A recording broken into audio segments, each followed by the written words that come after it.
So, man, let's hop into it. Our season preview. Basketball is back. I believe December 22nd. So that's the recording of this podcast. 2 days from now, on a Tuesday, the NBA returns in a semi-regular format. So teams will be traveling to different arenas for different games. If COVID is not interfering with those standards. So heading it into this, I think I have a setup where we have the top three teams in each conference. If you want to expand, by all means, Matt, please do. But I guess we'll kick things off in the West just because I think it's the more compelling conference.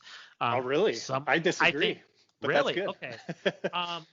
I think that how I say this, the more train wreck storylines are in the East, like for a potential of just, with Real Housewives drama. But in terms of like contenders winning the title, I think they're in the East. I mean, in the West, excuse me. So I agree with that for sure. I would say, I don't know, this is kind of a loose order, but the top three teams I have are the Lakers, Clippers, and Nuggets. Looking at this season, I really wanted to pick the Nuggets to win it all. I really do in the bubble and everything. I think heading into this season, seeing how the Lakers performed, I can't do that. I think the Lakers are the odds-on favorite. I think the Lakers are going to win the title. I really hate picking favorites in season predictions. I don't like it. I think it's boring and it kind of takes the fun out of it. But I just don't see anybody taking out the Lakers. I think the Clippers have a lot of, even though I have them second. Just with their talent, I don't really buy Paul George. I'm just listening to his podcast on All the Smoke. I know it was a few weeks ago. I just don't like his mindset. And I think with COVID still happening with no fans, I think it's going to really affect him. And I think it's going to really affect his play. Even it's weird because I still have him really high up in the conference. But I really think it's going to be an easy time for the Lakers taking him out. I mean, Kawhi can't do it by himself. And when you have LeBron and when you have Anthony Davis, that's just too much to overcome. And I think, I talked about earlier with the Nuggets, I think Jamal Murray's the key. If he performs like he's in the bubble, I think we have a strong contender. And I do think they probably beat the Clippers again if they meet up in a series. If he turns out to be mediocre, I think they have a potential to lose. I think it all rides on him. We already know about the Joker. We already know about his ability to carry this team and to be a centerpiece for the Nuggets. But Jamal Murray makes him a borderline championship contender. He just does. So I think those are the top three teams in the West. What do you think? Am I missing any other team that you have in there?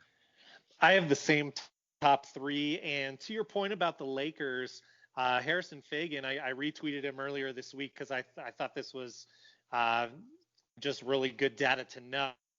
81% of GMs picked the Lakers to repeat this season. Oh, wow. And he goes on, for context, most at 46% picked the Clippers last year. So that's really, really high. So the Clippers were the favorite last season at 46% of the GMs picking them. Lakers are the favorite this season at 81%. I mean, that's gigantic. I mean, this is, it's almost unprecedented that we see that. This is like Warriors with KD power level that we're talking here. I'm just curious. I don't disagree really with anything that you pointed out there, but if you had to put them like 1, 2, 3, how do you have them seated? Just talking the regular season, not the playoffs, because I think that's more interesting since the Lakers might be resting. Good question. And also keep in mind COVID, right? So if guys get COVID, man, I think LeBron really likes playing in the regular season.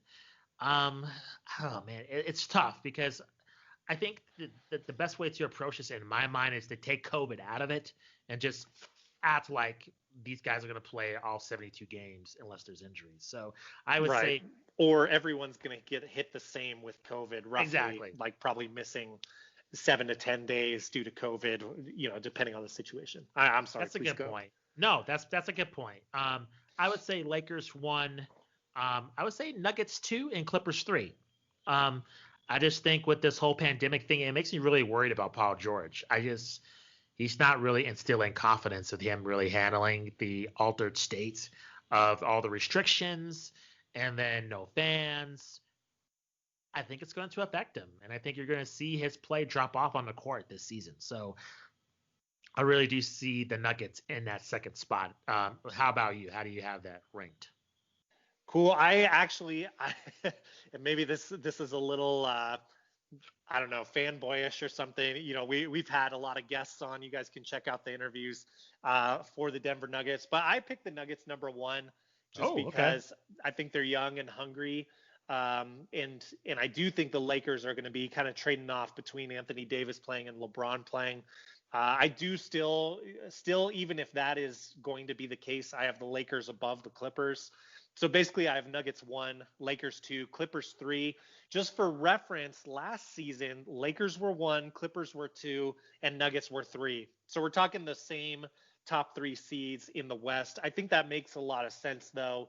I don't think the loss of Jeremy Grant is going to hurt the Nuggets so much so that they dropped in their seeding. I mean, obviously, I'm picking them to rise in their seeding.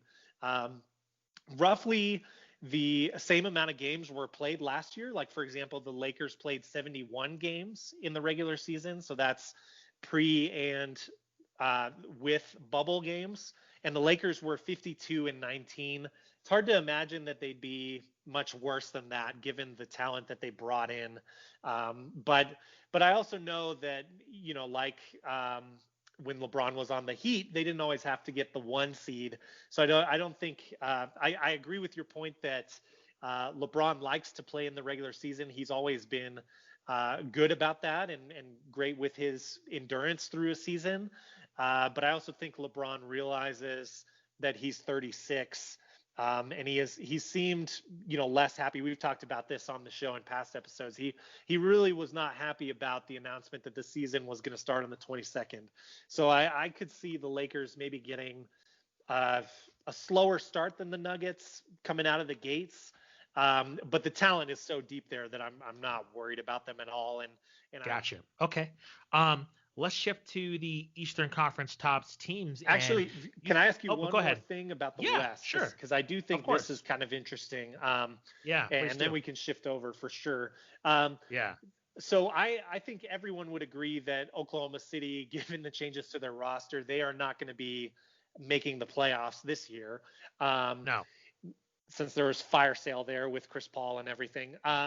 So they're one team that won't be returning to the playoffs. Do you think we've heard a lot of buzz about James Harden trades? It seems like, in my opinion, he's probably ending up in Philadelphia. We'll see if that happens. You know, I have nothing confirmed there, obviously, but I think Daryl Morey loves him some James Harden. So I think that is going to happen.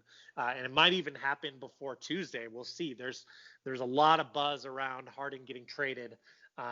Who knows if that's going to happen or not, though. But do you see the Rockets making the playoffs this year, given the volatility there? Let's say, you know, I mean, I think we both agree that, yes, they probably make the playoffs if James Harden is playing the full season.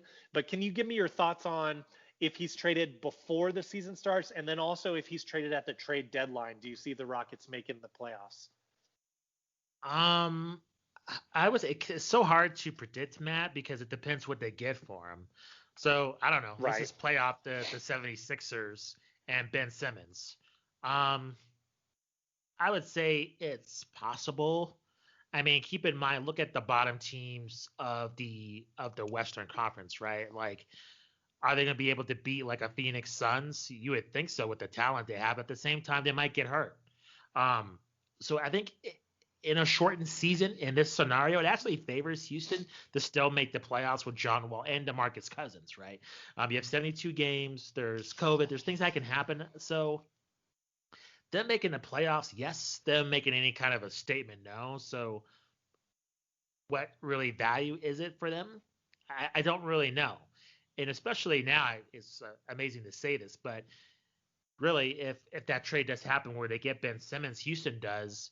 I mean, you have 2 aging superstars with John Wall and DeMarcus Cousins. They're not really spry, and it's something where are you going to be able to build a franchise around them for 5 years with those two and Ben Simmons? Probably not. You probably need to start building your team around Simmons, and we all know how I feel about Ben Simmons. So I think it just depends on the trade value. It's so unpredictable because how many teams have you heard that he's been going to, right? So it's really hard to say. I will say if he stays with Houston, they make the playoffs fairly easily, even if it's like a disappointing 6 through 8 and they have to go through the playing game. I just think if the guys stay healthy, I think they make it happen.